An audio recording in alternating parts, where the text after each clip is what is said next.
مروڑ مروڑ کر پڑھتے ہیں تاکہ تم سمجھو کہ جو کچھ وہ پڑھتے ہیں کتاب میں سے ہے، حالانکہ وہ کتاب میں سے نہیں ہوتا، اور کہتے ہیں کہ وہ خدا کی طرف سے نازل ہوا ہے، حالانکہ وہ خدا کی طرف سے نہیں ہوتا، اور خدا پر جھوٹ بولتے ہیں اور یہ بات جانتے بھی ہیں۔ کسی آدمی کو شایان نہیں کہ خدا تو اسے کتاب اور حکومت اور نبوت عطا فرمائے، اور وہ لوگوں سے کہے کہ خدا کو چھوڑ کر میرے بندے ہو جاؤ، بلکہ اس کو یہ کہنا سزاوار ہے کہ اے اہل کتاب تم علماء ربانی ہو جاؤ، کیونکہ تم کتاب خدا پڑھتے پڑھاتے رہتے ہو۔ اور اس کو یہ بھی نہیں کہنا چاہیے کہ تم فرشتوں اور پیغمبروں کو خدا بنا لو۔ بھلا جب تم مسلمان ہو چکے تو کیا اسے زیبا ہے کہ تمہیں کافر ہونے کو کہے؟ اور جب خدا نے پیغمبروں سے عہد لیا کہ جب میں تم کو کتاب اور دانائی عطا کروں، پھر تمہارے پاس کوئی پیغمبر آئے جو تمہاری کتاب کی تصدیق کرے، تو تمہیں ضرور اس پر ایمان لانا ہوگا اور ضرور اس کی مدد کرنا ہوگی۔ اور عہد لینے کے بعد پوچھا کہ بھلا تم نے اقرار کیا اور اس اقرار پر میرا ذمہ لیا، یعنی مجھے ضامن ٹھہرایا؟ انہوں نے کہا کہ ہاں، ہم نے اقرار کیا۔ خدا نے فرمایا کہ تم اس عہد و پیمان کے گواہ رہو اور میں تمہارے ساتھ گواہ ہوں۔ تو جو اس کے بعد پھر جائے وہ بدکردار ہیں۔ کیا یہ کافر خدا کے دین کے سوا کسی اور دین کے طالب ہیں، حالانکہ سب اہل آسمان و زمین خوشی یا زبردستی سے خدا کے فرما بردار ہیں اور اسی کی طرف لوٹ کر جانے والے ہیں؟ کہو کہ ہم خدا پر ایمان لائے اور جو کتاب ہم پر نازل ہوئی اور جو صحیفے ابراہیم علیہ السلام اور اسماعیل علیہ السلام اور اسحاق علیہ السلام اور یعقوب علیہ السلام اور ان کی اولاد پر اترے، اور جو کتابیں موسیٰ علیہ السلام اور عیسیٰ علیہ السلام اور دوسرے انبیاء کو پروردگار کی طرف سے ملی، سب پر ایمان لائے۔ ہم ان پیغمبروں میں سے کسی میں کچھ فرق نہیں کرتے اور ہم اسی خدائے واحد کے فرما بردار ہیں۔ اور جو شخص اسلام کے سوا کسی اور دین کا طالب ہوگا وہ اس سے ہرگز قبول نہیں کیا جائے گا، اور ایسا شخص آخرت میں نقصان اٹھانے والوں میں ہوگا۔ خدا ایسے لوگوں کو کیوں کر ہدایت دے جو ایمان لانے کے بعد کافر ہو گئے اور پہلے اس بات کی گواہی دے چکے کہ یہ پیغمبر برحق ہیں اور اس کے پاس دلائل بھی آ گئے، اور خدا بے انصافوں کو ہدایت نہیں دیتا۔ ان لوگوں کی سزا یہ ہے کہ ان پر خدا کی اور فرشتوں کی اور انسانوں کی سب کی لعنت ہو، ہمیشہ اس لعنت میں گرفتار رہیں گے۔ ان سے نہ تو عذاب ہلکا کیا جائے گا اور نہ انہیں مہلت دی جائے گی۔ ہاں، جنہوں نے اس کے بعد توبہ کی اور اپنی حالت درست کر لی تو خدا بخشنے والا مہربان ہے۔ جو لوگ ایمان لانے کے بعد کافر ہو گئے پھر کفر میں بڑھتے گئے، ایسوں کی توبہ ہرگز قبول نہ ہوگی، اور یہ لوگ گمراہ ہیں۔ جو لوگ کافر ہوئے اور کفر ہی کی حالت میں مر گئے، وہ اگر نجات حاصل کرنی چاہیں اور بدلے میں زمین بھر کا سونا دیں تو ہرگز قبول نہ کیا جائے گا۔ ان لوگوں کو دکھ دینے والا عذاب ہوگا اور ان کی کوئی مدد نہیں کرے گا۔ مومنو، جب تک تم ان چیزوں میں سے جو تمہیں عزیز ہیں راہ خدا میں صرف نہ کرو گے، کبھی نیکی حاصل نہ کر سکو گے، اور جو چیز تم صرف کرو گے خدا اس کو جانتا ہے۔ بنی اسرائیل کے لیے توریت کے نازل ہونے سے پہلے کھانے کی تمام چیزیں حلال تھیں، بجز ان کے جو یعقوب علیہ السلام نے خود اپنے اوپر حرام کر لی تھیں۔ کہہ دو کہ اگر سچے ہو تو توریت لاؤ اور اسے پڑھو، یعنی دلیل پیش کرو۔ جو اس کے بعد بھی خدا پر جھوٹے افطرا کریں تو ایسے لوگ ہی بے انصاف ہیں۔ کہہ دو کہ خدا نے سچ فرما دیا کہ پس دین ابراہیم علیہ السلام کی پیروی کرو، جو سب سے بے تعلق ہو کر ایک خدا کے ہو رہے تھے اور مشرکوں سے نہ تھے۔ پہلا گھر جو لوگ عبادت کرنے کے لیے مقرر کیا گیا تھا وہی ہے جو مکے میں ہے، بابرکت اور جہان کے لیے موجب ہدایت۔ اس میں کھلی ہوئی نشانیاں ہیں، جن میں سے ایک ابراہیم علیہ السلام کے کھڑے ہونے کی جگہ ہے۔ جو شخص اس مبارک گھر میں داخل ہوا اس نے امن پا لیا، اور لوگوں پر خدا کا حق یعنی فرض ہے کہ جو اس گھر تک جانے کا مقدور رکھے وہ اس کا حج کرے، اور جو اس حکم کی تعمیل نہ کرے گا تو خدا بھی اہل عالم سے بے نیاز ہے۔ کہو کہ اہل کتاب تم خدا کی آیتوں سے کیوں کفر کرتے ہو اور خدا تمہارے سب اعمال سے باخبر ہے۔ کہو کہ اے اہل کتاب تم مومنوں کو خدا کے رستے سے کیوں روکتے ہو اور باوجود یہ کہ تم اس سے واقف ہو کہ اس میں کجی نکالتے ہو اور خدا تمہارے کاموں سے بے خبر نہیں۔ مومنوں، اگر تم اہل کتاب کے کسی فریق کا کہا مان لو گے تو وہ تمہیں ایمان لانے کے بعد کافر بنا دیں گے،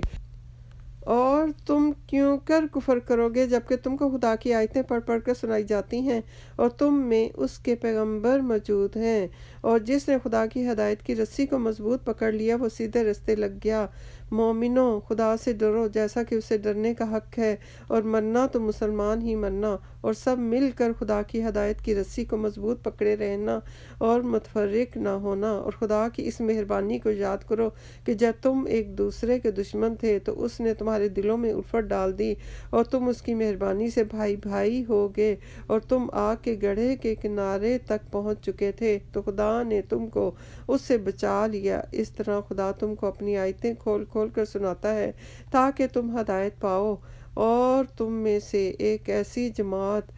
ہونی چاہیے جو لوگوں کو نیکی کی طرف بلائے اور اچھے کام کرنے کا حکم دے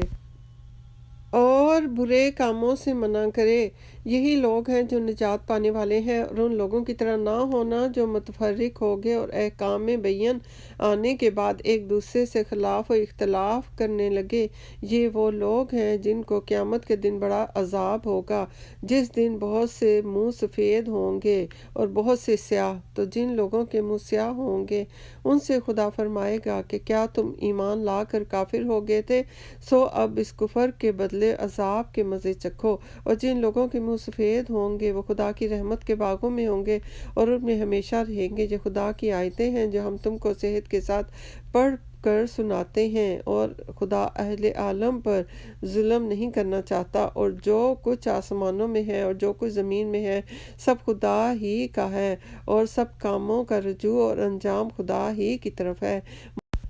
مومنوں، جتنی امتیں یعنی قومیں لوگوں میں پیدا ہوئیں،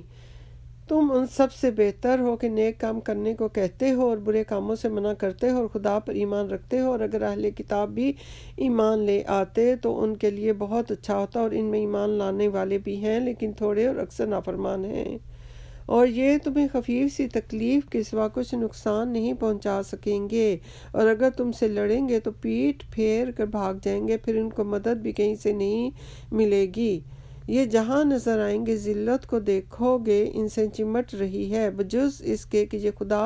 اور مسلمان لوگوں کی پناہ میں آ جائیں، اور یہ لوگ خدا کے غضب میں گرفتار ہیں اور ناداری ان سے لپٹ رہی ہے۔ یہ اس لیے کہ خدا کی آیتوں سے انکار کرتے تھے اور اس کے پیغمبروں کو ناحق قتل کر دیتے تھے، یہ اس لیے کہ یہ نافرمانی کیے جاتے اور حد سے بڑھے جاتے تھے۔ یہ بھی سب ایک جیسے ہیں۔ ان اہل کتاب میں کچھ لوگ حکم خدا پر قائم بھی ہیں، جو رات کے وقت خدا کی آیتیں پڑھتے اور اس کے آگے سجدہ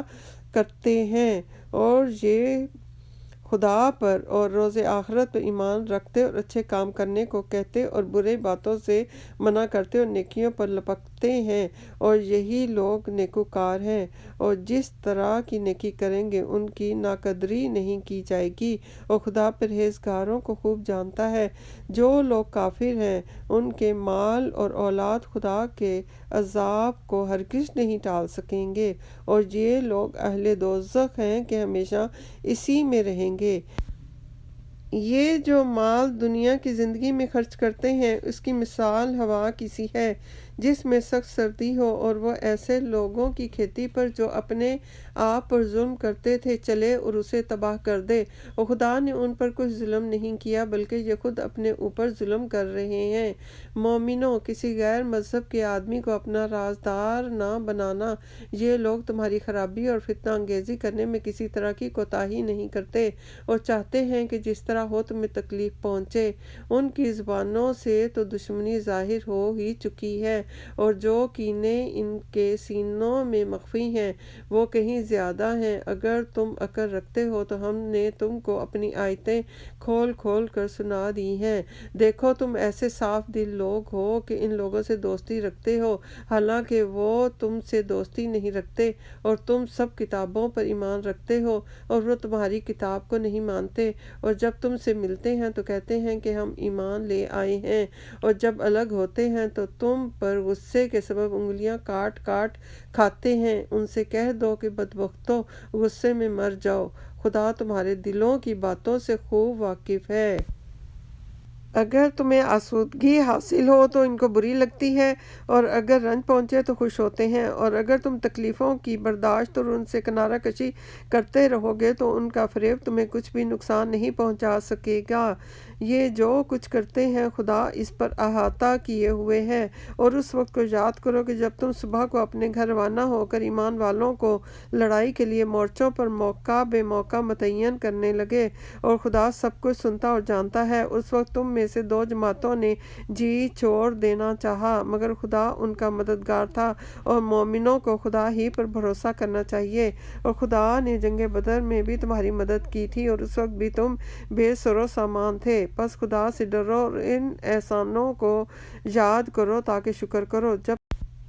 جب تم مومنوں سے یہ کہہ کر ان کے دل بڑھا رہے تھے کہ کیا یہ کافی نہیں کہ پروردگار 3000 فرشتے نازل کر کے تمہیں مدد دے دے؟ ہاں، اگر تم دل کو مضبوط رکھو اور خدا سے ڈرتے رہو، اور کافر تم پر جوش کے ساتھ دفتن حملہ کر دیں، تو پروردگار 5000 فرشتے جن پر نشان ہوں گے تمہاری مدد کو بھیجے گا، اور اس مدد کو خدا نے تمہارے لیے ذریعہ بشارت بنایا، یعنی اس لیے کہ تمہارے دلوں کو اس سے تسلی حاصل ہو، ورنہ مدد تو خدا ہی کی ہے جو غالب اور حکمت والا ہے۔